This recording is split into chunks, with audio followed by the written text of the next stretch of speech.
하나님의 말씀은 출애굽기 40장 34절에서 38절입니다. 구약성경 145쪽 출애굽기 40장 34절에서 38절 말씀 제가 봉독해 드리겠습니다. 구름이 회막에 덮이고 여호와의 영광이 성막에 충만하매 모세가 회막에 들어갈 수 없었으니 이는 구름이 회막 위에 덮이고 여호와의 영광이 성막에 충만함이었으며 구름이 성막 위에서 떠오를 때에는 이스라엘 자손이 그 모든 행진하는 길에 앞으로 나아갔고 구름이 떠오르지 않을 때에는 떠오르는 날까지 나아가지 아니하였으며 낮에는 여호와의 구름이 성막 위에 있고 밤에는 불이 그 구름 가운데 있음을 이스라엘의 온 족속이 그 모든 행진하는 길에서 그들의 눈으로 보았더라. 아멘. 오늘은 10월 이제 마지막 날 또 마지막 주일입니다. 우리 출애굽기도 이제 40장 마지막 부분을 이제 함께 나누게 되었습니다. 이 말씀을 마무리하면서 맥스 루케이도 목사님이 2013년도에 발행한 책의 그 내용 하나가 이제 떠올랐어요. 여러분들이 이 맥스 루케이도 목사님 워낙 유명한 지금 이 시대에 가장 영향력 있는 우리 기독교 저술가이시고 또 텍사스주에서 목회를 아주 잘하고 계시는 목사님이십니다.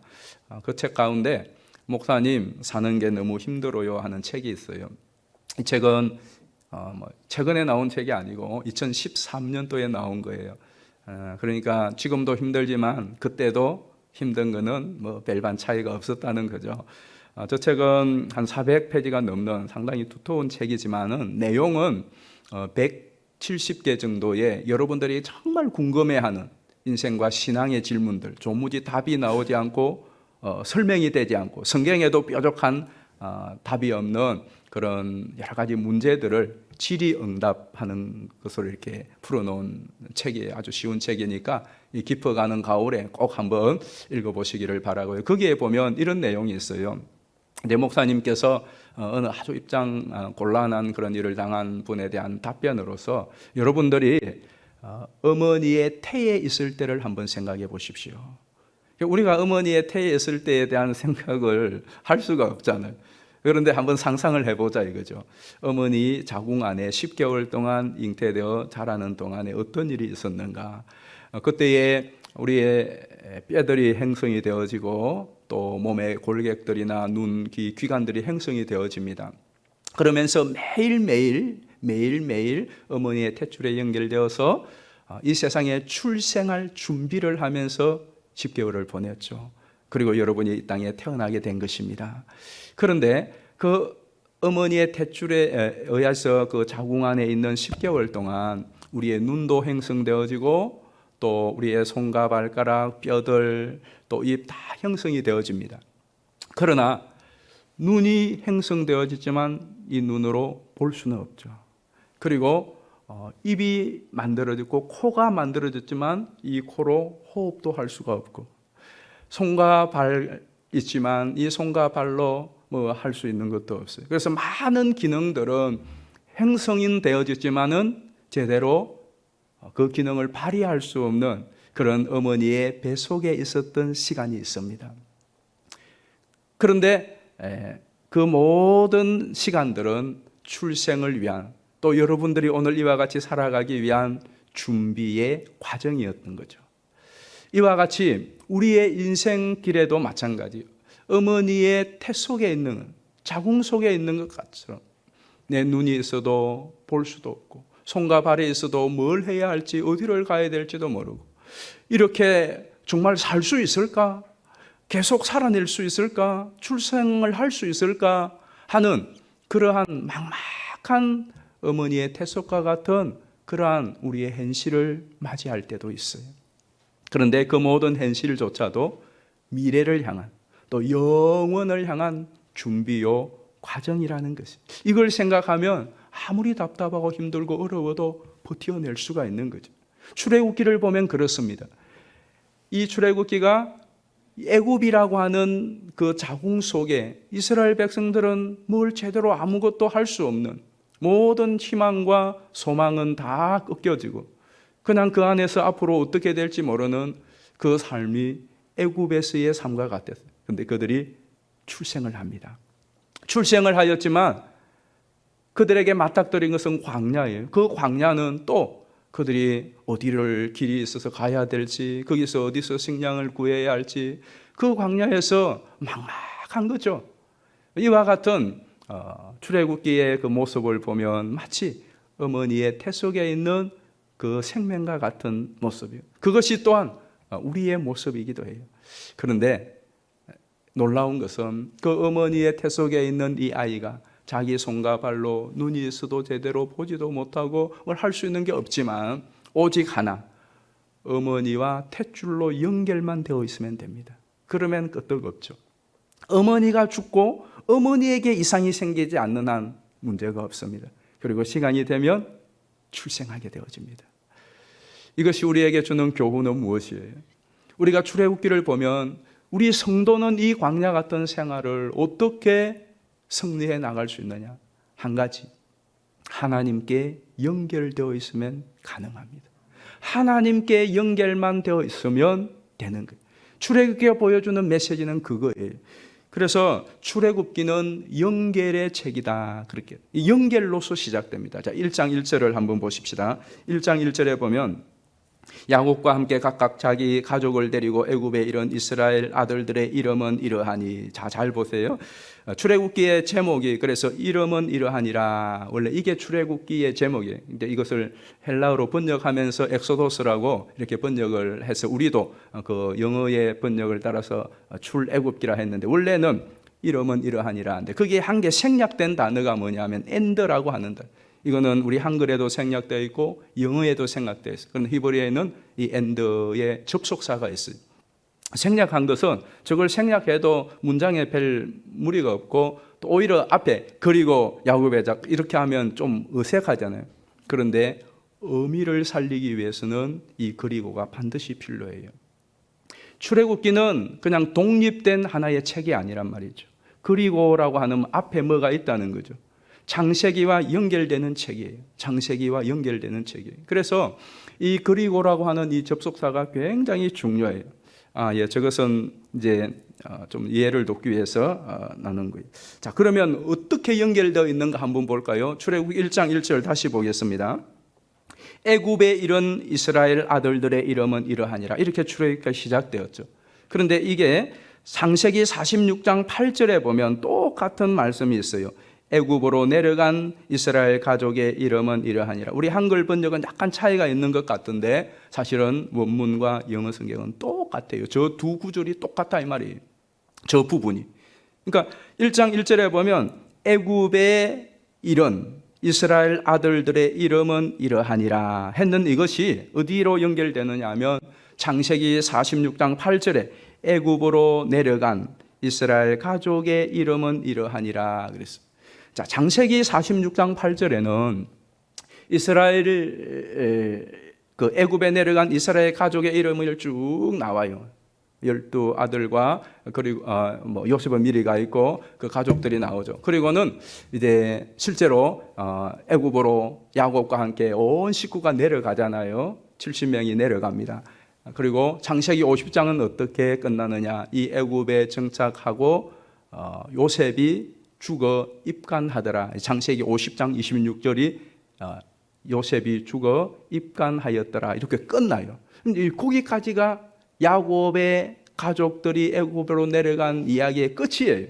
그리고는 이 출애굽기까지가 시간이 얼마가 지났느냐 하면 400년이 넘게 지납니다.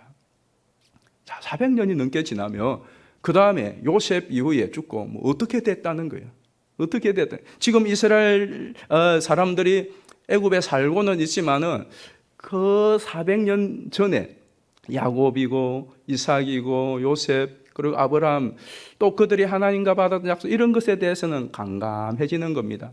우리가 실제로 400년, 420년, 30년 전에 역사를 한번 더듬어 보면 그때가 임진왜란이 있었고 광해군이 나라를 다스리고 있었고 그때에 우리가 아는 유명한 이순신 장군 또 허준 이런 사람들이 있었습니다. 여러분 이게 우리 공감대 행성이 됩니까? 임진왜란, 이순신 잘 알죠? 광해군 역사를 보아서 바삭하게 알지만 그 정서가 우리에게 공감되지 않아요.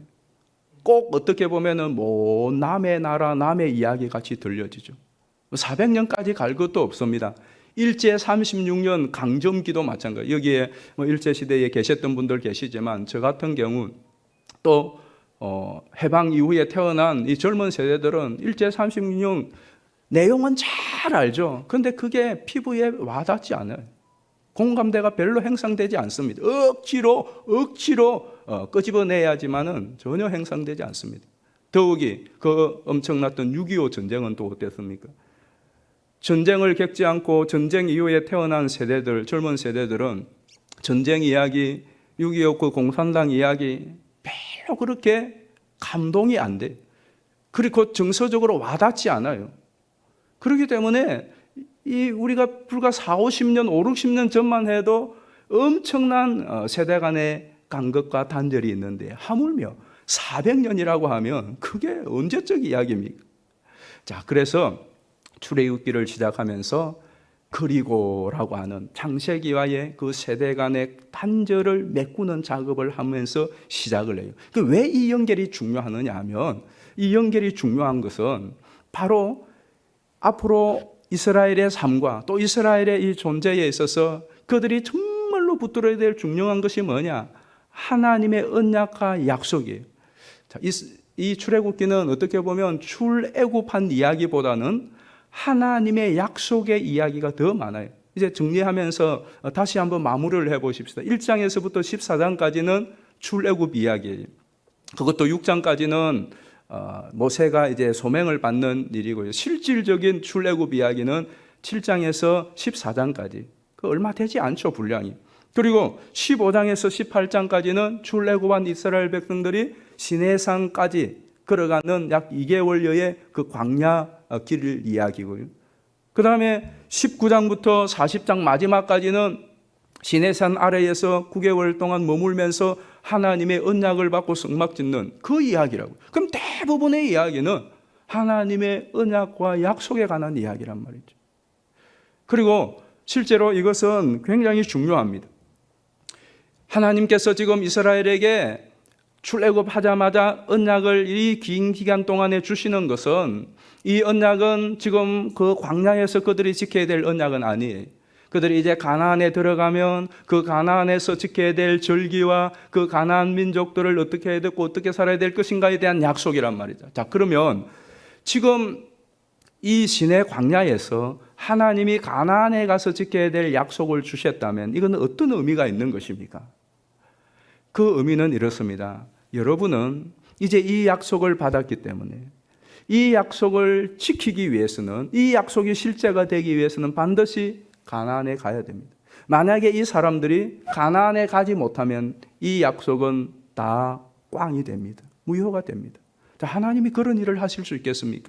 그래서 여러분, 출애굽기는 무슨 이야기부터 뚜껑을 여느냐 하면 하나님께서 400년 전 아브라함까지 올라가면 500년 전에 하셨던 그 약속이 400년의 공백기 기간 동안에 사라진 것 같고 무산되는 것 같지만 아니라는 겁니다. 그게 안에 하나님의 작업이 있었고 그 하나님의 약속이 이스라엘 백성들이 출애굽하는 것으로 성취가 된 것처럼 여러분들의 지금 광야에서 또 받는 이 약속이 반드시 가나안 땅에 들어가서 성취될 것입니다 하는 것을 출애굽기 전체가 보여주고 있는 것이에요. 그래서 가장 중요한 핵심 메시지는 우리 자막을 보고 같이 한번 읽어보실까요? 하나님, 같이 한번 읽어봅시다. 시작. 하나님의 약속은 절대로 실패하지 않는다. 이거예요. 한 번 더 합시다. 하나님의 약속은 절대로 실패하지 않는다. 이것을 보여주는 것이 출애굽기예요. 하나님의 약속은 절대로 실패할 수가 없어요. 그렇기 때문에 오늘 여러분들이 이 약속의 말씀을 내가 받았다, 하나님의 약속을 내가 가지고 있다 하는 것의 축복은 뭐냐? 내가 이 약속을 붙들고 있는, 이걸 놓치고 있지 않는 한 앞으로 어떤 광야가 펼쳐지고 어떤 일들이 펼쳐진다 할지라도 결코 실패할 수 없다는 거예요. 결코 실패할 수 없다는 거예요. 여러분이 약속을 붙들고 있다는 것은 하나님과의 연결에 끈을 맺고 있다는 거예요. 이 연결만 끊어지지 않는 한, 하나님이 돌아가시고 하나님에게 변고가 생기지 않는 한 이상 없다는 것을 출애굽기가 보여주고 있습니다. 자, 그렇다면 여러분, 우리가 어떻게 하나님과 연결되죠? 하나님과 연결하는 것이 무엇입니까? 그게 바로 언약이요 말씀인 것입니다. 오늘 우리 신약으로 하면은 예수 그리스도예요. 자, 한번 자막 정리를 보십시오. 하나님과 어떻게 우리가 연결할 수가 있죠? 연결되어지죠. 구약에는 언약이었고 말씀이었습니다. 그래서 언약이 중요한 거예요. 오늘 우리는 말씀이 육신이 되신 예수 그리스도, 이걸 무엇으로 묶어요? 믿음으로 묶는 거예요. 그러니까 우리의 믿음이라는 것이 이게 얼마나 중요한 것이, 그리고 그 믿음의 내용이 다른 것이 아닌 예수 그리스도와 그의 말씀이라는 거예요. 자, 그러면 오늘 본문으로 다시 한번 돌아와 보십시다. 우리 34절 한번 보실까요? 구름이 해막에 덮이고 여호와의 영광이 성막에 충만하며 모세가 해막에 들어갈 수 없었으니 이는 구름이 해막 위에 덮이고 여호와의 영광이 성막에 충만함이었더라. 해막과 성막이 나오니까 헷갈리지만은 인간의 측면에서는 해막이라고 불렀고 하나님의 측면에서는 성막이에요. 똑같은 건데 어디서 보느냐에 따라서 부르는 명칭이 달랐을 뿐이에요. 어쨌든 이제 성막에 구름이 가득 끼었어요.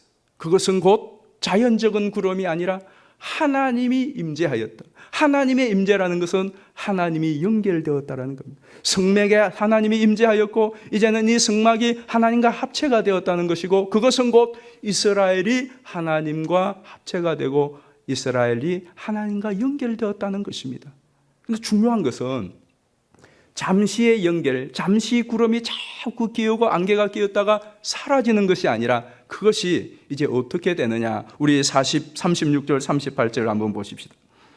구름이 성막 위에서 떠오를 때에는 이스라엘 자손이 그 모든 행진하는 길에 앞으로 나아갔고, 38절은 다 같이 읽습니다.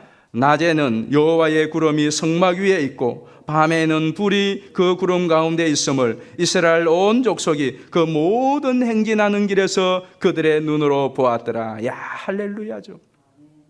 하나님의 임재와 하나님의 연결이 잠시 있다가 끝나는 것이 아니라, 구름이 사라지듯이 안개가 사라지듯이 없어지는 것이 아니라 계속해서 낮에도 밤에도, 낮에는 구름의 형태로 밤에는 불의 형태로 그들의 모든 행하는 길에 앞에서 뒤에서 좌우에서 함께 있었더라. 할렐루야.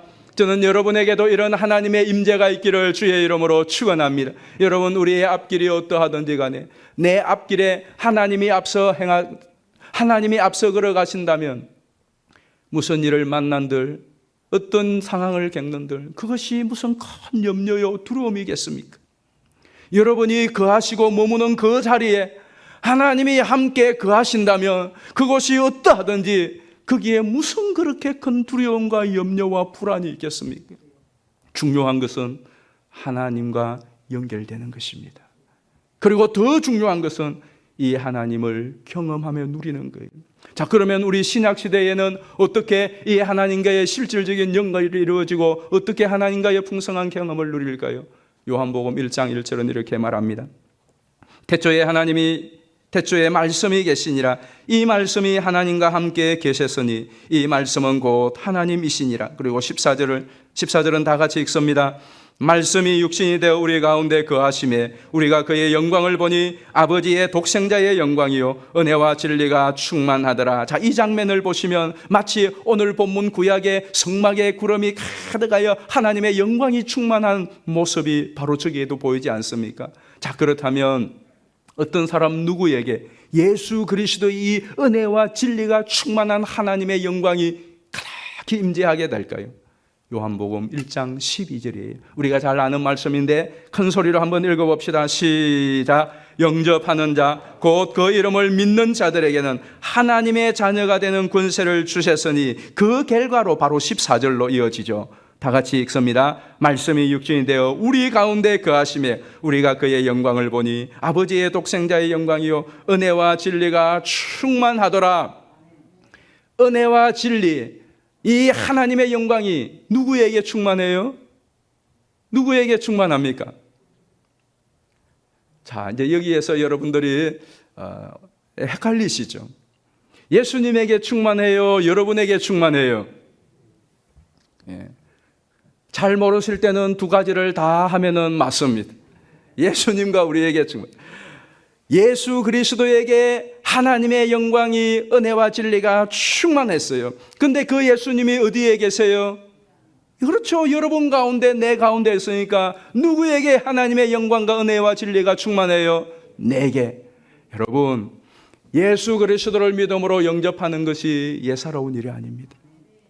그저 천국에 나가는 티켓이 아니라 오늘 이 삶의 현장에 하나님의 영광, 하나님의 은혜, 진리가 충만하게 되는 비결이라 이 말씀입니다. 여러분이 어디를 가든 어떤 처지 어느 상황에 있든지 내가 예수를 믿는 이 믿음, 예수 그리스도의 언약의 말씀을 끌어안는 그 순간, 그때에 하나님의 영광의 충만한 임재와 은혜와 진리와의 접속이 이루어지는 줄 믿으시기를 바랍니다. 그리고 그것을, 중요한 것은 계속해서 여러분의 삶 가운데 누리는 거예요.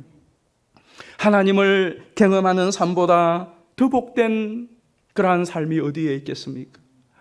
여러분의 인생길 순간순간마다 하나님을 경험하는 하루하루라면 그보다 더 영광스럽고 그보다 큰 힘과 소망이 어디에 있겠어요? 그 비결은 구체적으로 이 세 가지 여러분 꼭 실행하시기를 바라요. 첫 번째는 한번 같이 읽겠습니다. 시작. 광야는 하나님을 경험하는 좋은 장소이다. 이 광야가 우리에게는 고난이요 고독함일 때가 있습니다. 이스라엘 백성들이 출애굽하자마자 그들은 광야였습니다. 홍해를 맞닥뜨릴 때 하나님께서 기적으로 홍해를 갈라서 이끄셨어요. 그리고 하나님이 이끄시는 길이 또 어디였죠? 마라였습니다. 마라에는 물이 있어서 목말라 죽을 뻔하였습니다. 하나님께서 기적으로 그 썬물을 단물로 흡족히 마시게 하셨어요. 그리고 또 하나님이 인도하십니다. 어디였죠? 신 광야였습니다. 거기에서는 식량이 다 떨어져서 이번에는 굶어 죽을 뻔하였습니다. 하나님께서 기적으로 만나와 메추라기로 그들을 배불리 먹이셨습니다. 그리고 그 다음에 하나님이 인도한 코스는 어디였죠? 러비딤이었습니다. 러비딤에서는 또 채웠던 물이 떨어져서 이번에 또 목말라 죽을 뻔하였습니다. 하나님께서 기적으로 반석을 쪄서 거기에서 콸콸 쏟아지는 생명수로 그들은 가람을 채우고 또 수통에다 물 받아서 행진하였습니다. 그리고 인도하시는 곳이 시내 광야였는데 가다가 중간에 아말렉이 뒤통수를 칩니다. 이 아말렉 때문에 그들은 진멸을 당할 뻔하였습니다. 그런데 그 전투에 밀고 밀리는 접전이었지만 하나님께서 결정적인 순간에 태양을 머무르게 하시는 기적으로 그들을 초토화시켜버립니다. 여러분, 우리가 이 말씀을 보면서 와 하지만 저는 왜 합니다. 와, 하나님이 홍해를 가르시고 기적을 행하시고 와, 그런데 여러분 왜 그러시는데 하나님 홍해를 가를 능력으로 홍해를 안 만나게 하시지. 마라와 그 반석에 물을 내는 그 기적으로 마라가 없는 곳으로 인도하시지. 아말렉을 치고 태양을 머무르게 하시는 그 능력으로 아말렉에 하여 접근도 못하도록 하시지. 왜? 능력이 없고 몰라서 헛된 일을 하기도 하고 가지 말아야 될 길을 가기도 하고 하지 말아야 될 일을 하기도 하고 능력이 없으니까 일을 저질러 놓고 감당도 못하고 그래서 고생이지만 하나님은 전지전능하신 분이며 그 기적을 행하실 그 기적으로 이스라엘 백성들을 아예 처음부터 출애굽하여서 바로 가나안으로 직송하시지. 하는데 홍해를 만나고 그게 기적으로 불리고 하게 또 기적을 베풀을 것이면서 기적을 베풀 것이면서 아말렉은 왜 공격을 하게 하는? 왜 이런 일을 하는? 그것 때문에 하나님도 욕을 얼마나 이스라엘 백성들로부터 먹습니까? 그들이 하나님을 향하여 원망하고 불평하고 그 소리를 하나님도 안 들어도 되고 이스라엘 백성들도 그 고생을 안 해도 되는데 왜 하나님은 그렇게 인도하시느냐? 왜 그렇습니까? 여러분, 우리의 인생길에도 그렇지 않습니까? 은혜 받고 예수 믿고 또 한 곱이 넘기면은 하나님께서 하나님이 살아계시다면 좀 이 고난 이 실은 안 당하고 가게 하시면 안 됩니까? 왜 고난을 당하고 왜 또 그 고난을 기적으로 극복하시고 병은 왜 주고 약은 왜 주느냐 이 말씀입니다. 근데 하나님이 거기에 대한 답을 신명기 8장에서 이렇게 합니다. 우리 신명기 8장 한번 보십시다. 내 하나님 여호와께서 이 40년 동안에 내게 광야길을 걷게 하신 것을 기억하라. 이는 너를 낮추시며 너를 시험하사 내 마음이 어떠한지 그 명령을 지키는지 지키지 않는지 알려 하심이라. 너를 낮추시며 너를 줄이게 하시며 또 너도 알지 못하며 내 조상들도 알지 못하던 만나를 내게 먹이신 것은 사람이 떡으로만 사는 것이 아니요 여호와의 입에서 나오는 모든 말씀으로 사는 줄을 내가 알게 하려 하심이니라. 이 40년 동안에 내 의복이 해지 아니하였고 내 발이 부러뜨지 아니하였느니라. 아멘. 무엇 때문에요?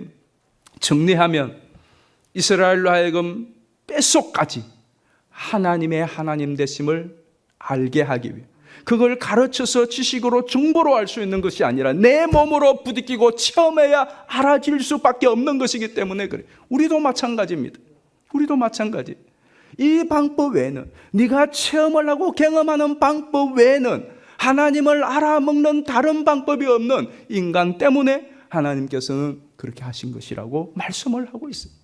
그래서 하나님의 사람으로 되고 이제는 내가 하나님의 백성으로 하나님으로 살아가는 이것을 뼈저리게 느끼고 경험하여서 앞으로 가나안에 갔을 때에 잘 살아가라고 하는 하나님의 특별한 은혜란 말입니다.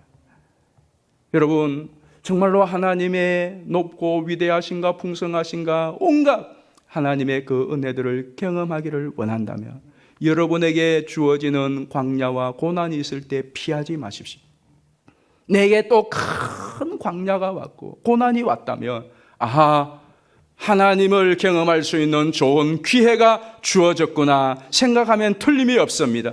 빈들에서 그럴 때, 그때가 뭐예요? 하나님의 때, 하나님이 일하실 때. 그래서 실제로 성경을 한번 보십시오. 야곱의 역사를 보십시오. 요셉의 역사를 보십시오. 다윗의 역사를 보십시오. 그들이 하나님이 나와 함께 하시니라, 하나님이 함께 하신다는 것이 언제 등장합니까? 여러분, 야곱과 요셉과 다윗, 이런 분들에게, 그런 분들이 하나님이 함께 하심을 가장 많이 증언하고 있어요. 언제입니까? 고난이 있을 때였습니다. 감옥에 갇혔을 때, 홀로 광야에 있을 때에, 절체절명의 야복강에 있을 때, 다윗이 쫓겨다니고 도망자가 되고 다윗이 막다른 골목에 달았을 때, 그때에 그것을 통하여 나온 것이 뭐냐? 하나님이 나와 함께 하시니, 하나님이 함께 하시니, 하나님이 함께 한다는 것이 어디에서 고백이 터져 나오냐? 바로 그것이었습니다. 그러므로 여러분, 때로 우리에게 하나님께서 원치 않는 광야로 이끄실 때, 이 코로나와 같은 광야 생활로 오랫동안 이끄실 때에, 이때 하나님을 경험할 수 있는 주로의 찬스거나 틀림없습니다. 그렇다면 여러분이 해야 할 일은 딱 하나예요. 하나님을 믿고 기도하는 거. 한번 따라합시다. 믿고 기도하자. 야고보서 5장 13절 다 같이 한번 읽어봅시다. 시작. 너희 중에 고난 당하는 자가 있느냐? 그는 기도할 것이요, 그것을 통하여 하나님을 경험할 수 있어요. 그러면요, 이 고난도 우리는 이렇게 찬송하며 지날 수 있어요. 큰 물결 일어나 나 쉬지 못하나, 다 같이 이 풍랑 인연하여서 더 빨리 갑니다. 이 비밀이 있는 거예요. 이 풍랑 인연하여서 물에 빠져 익사하는 것이 아니라 더 빨리 갈 수 있는 거예요. 두 번째로는 같이 한번 읽어봅시다. 시작. 순종과 헌신이 하나님을 경험하는 기회이다. 광야에서 6, 7개월에 걸려 이 성막을 건축하는 것이 이 사람들에게 쉬운 일이 아니었습니다. 너무나 힘겨운 헌신이었습니다. 그것도 자기들이 짓고 싶은 대로 지으면 얼마나 좋겠어요. 근데 하나님이 정해준 치수 하나, 그람 하나까지 하나님의 명령대로 했어야 돼요. 그게 힘든 거예요. 자, 그런데 우리 한번 보십시다. 32절을 보십시다. 그들이 회막에 들어갈 때와 제단에 가까이 갈 때에 씻었으니 다 같이 여호와께서 모세에게 명령하신 대로 되니라. 그래서 33절에 모세가 이같이 역사를 마치니 34절에 뭐요? 여호와의 구름이 영광이 가득히 임하였더라. 여기에서 이 여호와께서 모세에게 명령하신 대로 되니라가 계속해서 40장에 반복이 됩니다. 저는 이것이 여러분의 인생사에도 반복되어지기를 바라요. 다시 한번 자막을 보실까요? 같이 읽어봅시다. 시작. 여호와께서 모세에게 명령하신 대로 되니라. 이게 계속 반복이 돼요. 근데 이게 모세가 아니라 누구에게? 나에게. 여호와께서 나에게 명령하신 대로 되니라. 여호와께서 나에게 명령하신 대로 되니라. 내가 이같이 역사를 마치니. 여러분, 여러분의 인생의 하루, 한 달, 1년, 여러분의 인생의 마디마디마다 이 말씀이 반복되면 좋겠어요. 지난 한 달 어떻게 살았어요? 오늘 10월 마지막 날 어떻게 마치실래요? 예, 이 한 달 여호와께서 나에게 말씀 주신 대로 내가 이 한 달을 마치니 여호와의 영광이 가득하더라. 올 한 해 어떻게 마감하고 싶으세요? 여호와께서 올 한 해 나에게 말씀하신 대로 내가 이 한 해를 마치니 여호와의 영광이 가득하였더라. 여러분의 인생의 마지막은 어떻게 마침표를 찍고 싶으세요? 여호와께서 내 인생 가운데 말씀하신 대로 내가 내 인생을 마치니 여호와의 영광이 가득하더라. 여러분의 남은 인생이 여호와께서 말씀하시는 대로, 그래서 그것을 순종하는 것 때문에 힘들고 어렵지만 내게 주신 그 사명과 내가 섬겨야 될, 헌신해야 될 그 자리가 때로는 고통스럽지만 하나님을 믿는 믿음 때문에 여러분이 헌신함으로 그 헌신의 현장이 하나님의 영광을 경험하는 복된 삶이 되기를 주의 이름으로 축원합니다. 그러므로 여러분, 내게 헌신할 기회가 주어진다, 내게 순종할 기회가 주어진다, 그러면 따지지 마시고 무조건 아멘하고 헌신하며 나가시기를 주의 이름으로 권합니다. 왜냐하면 그때가 하나님을 경험할 수 있는 절호의 찬스입니다. 여러분, 헌신하고 섬겨야 될 것이 무겁고 너무 큽니까? 내 힘보다 버겁습니까? 그러면 아하, 하나님의 능력을 경험할 기회구나 하고 도전하십시오. 이건 난 못해요가 아니라, 그래 나는 못하는데 한번 해보자, 하나님을 제대로 경험할 수 있는 기회겠구나, 그러면 틀림이 없습니다. 여러분, 정말로 하나님의 공급하심과 하나님의 인도하심과 하나님의 풍성하심을 진짜로 경험하고 싶습니까? 그렇다면 하나님의 말씀에 순종함으로 헌신해 보십시오. 여러분의 헌신의 너비만큼 하나님을 경험합니다. 틀림없습니다. 헌신의 깊이만큼 하나님의 그 은혜의 깊이를 경험할 수 있고요, 헌신의 덩어리만큼 하나님의 살아계신 능력의 덩어리를 경험할 수 있습니다. 오늘 이스라엘이 출애굽기가 그것을 우리에게 가르쳐주고 있어요. 실제로 한번 보십시오. 베드로 같은 경우에 밤이 새도록 그물질을 하였습니다. 그래도 한 마리도 그날 밤은 잡지 못했어요. 근데 예수님이 나타나셨어요. 오른쪽에 그물을 던지라고 했어요. 내가 밤이 새도록 그물을 던졌지만 한 마리도 못 잡았지만 주의 말씀에 의지하여 내가 그물을 내리라. 그때에 뭘 경험한 거죠? 고기를 많이 잡는 걸 경험한 것이 아니라 무엇을 경험했죠? 예수님의 능력을 경험한, 예수님의 주인 되심, 예수님은 고기까지도 주장하신다는 주인 되심을 경험한 것. 여러분의 삶에 마찬가지. 구약에도 사르밧 가부를 보십시오. 이제 먹고 죽어야 될 그 궁핍한 여인에게 엘리야가 나타나서 그 기름으로 떡을 빚어 가지고 오라고 했어요. 근데 그 말씀에 순종했어요. 모험이에요. 그런데 그때에 하나님께서 그 가뭄에 공급하시는 하나님의 신비한 능력을 경험하는 거예요. 여러분의 인생에 앞으로 남은 인생길에 많은 때로는 순종과 헌신이 요구되어질 때, 섬김이 요구되어질 때에 앞다투어 그 일을 여러분이 떠맡으십시오. 왜? 그것은 하나님을 경험할 수 있는 좋은 기회입니다. 그 기회를 차버리지 마시기를 바라요. 그 경험을 한 사람은 앞으로 우리 앞에 어떤 섬김과 헌신의 현장이 주어지더라도 넉넉히 이기고 승리할 수 있는 거예요. 마지막 세 번째, 같이 한번 읽어봅니다. 시작. 예배는 하나님을 풍성히 경험하는 기회이다. 풍성히 경험하는 기회. 오늘 본문에 이 성막에 하나님의 영광이 임하였다고 그랬어요. 성막은 뭐죠? 그들의 생활 공간 아닙니다. 그들의 놀이터도 아니에요. 그 성막은 그들의 무슨 먹고 사는 문제를 해결하는 수입을 창출하는 곳도 아닙니다. 그 성막은 뭐 하는 것이죠? 하나님을 예배하는 장소예요.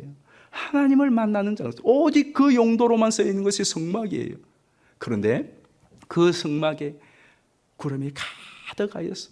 하나님의 영광이 그 성막에 있고 거기서부터 모든 하나님의 임재가 시작되는 거예요. 여러분, 오늘 여러분이 정말로 하나님을 가장 풍성히 실제로 경험할 수 있는 곳이 어디냐? 예배의 자리, 기도의 자리인 줄로 믿습니다. 그러므로 다시 여러분, 이 예배를 특별히 공예배를 회복하시기를 바랍니다. 지금까지 그래도 여러분, 우리가 인터넷에 있어서 온라인으로라도 연결되어 있다는 것이 얼마나 큰 은혜요, 축복의 시대를 우리가 사는지 몰라요.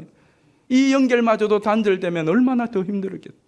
이 연결이 되어서 온라인으로도 여러분이 곳곳에서 예배를 드린다는 거 큰 축복이요, 은혜의 시대에 우리가 살고 있는 거예요. 그렇게 해도 연결되어서 예배드리고 기도했기 때문에 여러분이 그래도 이 어려운 때를 버텨내는 것입니다.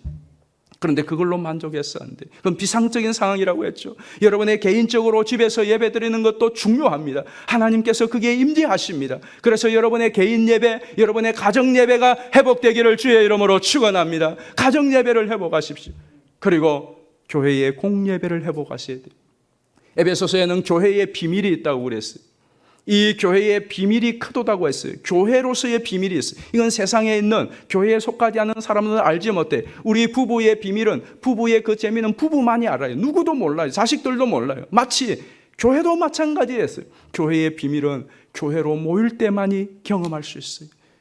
여러분이 함께 모여서 예배할 때만이 하나님 주시는 특별한 비밀의 은혜가 있고요, 함께 모여서 기도할 때 주시는 하나님의 비밀된 은혜들이 있습니다. 이것을 경험하는 사람, 이것을 풍성히 경험하는 사람이 헌신과 순종과 어떤 고난과 어려움이 있어도 그것을 헤쳐나갈 수 있는 하나님께 대한 믿음을 가질 수 있어요. 그래서 이제부터 여러분, 내일부터 다시 예배의 자리, 기도의 자리 회복하시기를 바랍니다. 그리고 예배에 대한 열정과 사모함을 회복하시기를 바랍니다. 벌써 오랜 동안 여러분 예배의 나태함과 게으름이 나도 모르는 사이에 내 속에, 내 삶 속에 자리 잡을 수 있습니다.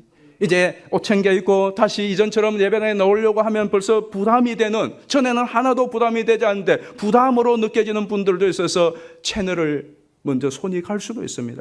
여러분 그걸 극복하셔야 됩니다.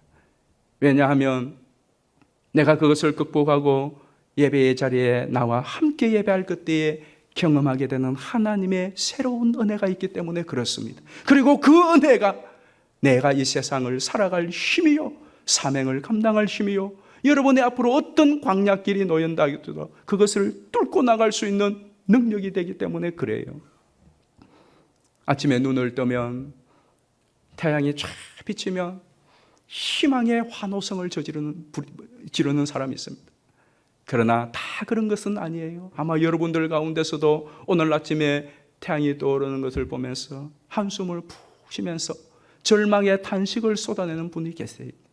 저녁에 잠자리에 들 때에 내일은 내가 눈을 뜨지 않았으면 좋겠다, 내일은 태양을 안 봤으면 좋겠다, 내일은 날샘이 없고 내가 오늘 이대로 그냥 이 잡는 대로 죽었으면 좋겠다 하는 사람들은 아침에 눈을 뜨고 햇볕이 창문을 통해서 비쳐 들어오면 그것이 하나도 반갑지 않습니다. 절망의 탄식이 될 뿐이에요. 그러나 어떤 사람들은 아무리 고단한 밤을 지내도 아침에 눈을 뜨고 햇빛이 쫙 비춰지면 또 하루, 희망찬 하루를 출발합니다. 그 태양을 바라보면서 또 희망을 품고 하루를 출발합니다. 누가 그렇게 할 수 있겠습니까? 하나님과 연결되어져 있는 사람입니다. 하나님과 함께하는 사람. 비록 오늘 밤 파김치가 되어 잠들지만 오늘 하루를 지나면서 하나님을 경험한 그 사람은 내일 아침 또 상황이 어떻게 될지 모르고 하루 동안 무슨 일을 만날지 알 수 없지만 아침에 눈을 뜨고 태양이 떠오를 때 하나님이 함께 하시고 이 하루길도 앞서 행하신다는 것을 믿는 사람들은 어떤 상황, 어떤 처지가 놓인다 할지라도 그 떠오르는 태양이 희망찬 태양이 될 수가 있는 것입니다. 야곱이 행을 피하여 도망가던 길에 빈들에서 돌을 베개 삼고 잘 때에 그 고독함, 그 막막함이 얼마나 깊었겠습니까? 그러나 그날 저녁에 하나님을 보고 나고 하나님을 경험하고 나니까 아침에 일어났을 때는 눈부신 새 아침을 맞으며 출발할 수 있습니다. 집으로 돌아가는 가는 야복강에서 형이 그를 죽이려고 복수하려고 달려오는 그 소식을 받고 야곱의 마음이 무너지지 않았습니까? 다 보내고 혼자 있는데 웬 사람하고 밤새도록 씨름을 하고 환도뼈가 위울되고 다리도 쩔뚝쩔뚝 저는 장애인이 되었지만 그 밤에 하나님을 만나고 나니까 그 아침에 비록 불구의 몸이 되었지만 눈부신 새 아침을 맞이하고 반가운 마음으로 달려갈 수가 있었습니다. 환희제이 크루소비는 태어나서 6주 만에 실명을 하게 됩니다. 의사의 실수로 태어나서 6주 만에 실명을 하게 되었어요. 그리고 그 명인으로 94년의 삶을 살아갑니다. 여러분 얼마나 불행한 삶이겠습니까? 빨리 죽기라도 해지. 그 눈먼 삶을 94년을 살았는데 우리의 찬송 중에 가장 은혜로운 찬송을 가장 많이 저술한 분이 바로 환희제의 크로스비 여사입니다. 이분이 지은 찬양 중에 우리가 잘 애송하는 찬양이 바로 384장이에요. 나의 갈 길 다가도록 예수 인도하시니 무슨 일을 만나든지 만사형통하리라. 나의 갈 길 다가도록 예수 인도하시니 어려운 일 당한 때도 족한 은혜 주시니. 마지막은 이렇게 마무리하죠. 성령 감화받은 영혼 하늘 날아갈 때에 영영 부를 나의 찬송 예수 인도하셨니. 눈이 멀쩡한 두 눈이 멀쩡한 사람들이 이 곡을 이 노래를 작시하여 불렀다면 그래도 감동이 덜할 거예요. 그러나 난지 6지 만에 두 눈은 읽고 94년을 살아간 이 여인이 작시한 것이기에 더 가슴이 울리는 겁니다. 회니제의 크로스오비뿐만 아니라 하나님과 연결되어 하나님을 경험하는 여러분의 삶의 한날 한날, 그리고 천국에 갔을 때에 영영부를 여기서 나의 찬송 여기까지 예수님이 인도하셨네 부를 수 있는 사람 바로 여러분 모두가 되시기를 예수님의 이름으로 축원합니다. 우리 함께 합심하여 한번 기도하십시다. 이 시간 기도할 때에 다시 예배와 기도가 회복되어지고, 그래서 하나님을 더 풍성히 경험하고 또 하나님 내게 주어진 이 모든 사역과 사명에 헌신과 충성과 순종을 다함으로 그 자리에서 하나님을 경험하고, 또 우리 앞에 어떤 고난과 어려움과 광야길이 펼쳐진다 할지라도 거기서 하나님을 경험하는 현장이 되어서 남은 인생길을 주와 더불어 주님을 따라 저 천국에 이를 때까지 우리 모두가 승리할 수 있도록 이러한 은혜를 달라고, 또 이 코로나19가 속히 종식되고 우리의 모든 일상이 회복되도록 우리 주여 한번 부르고 통성으로 기도하겠습니다.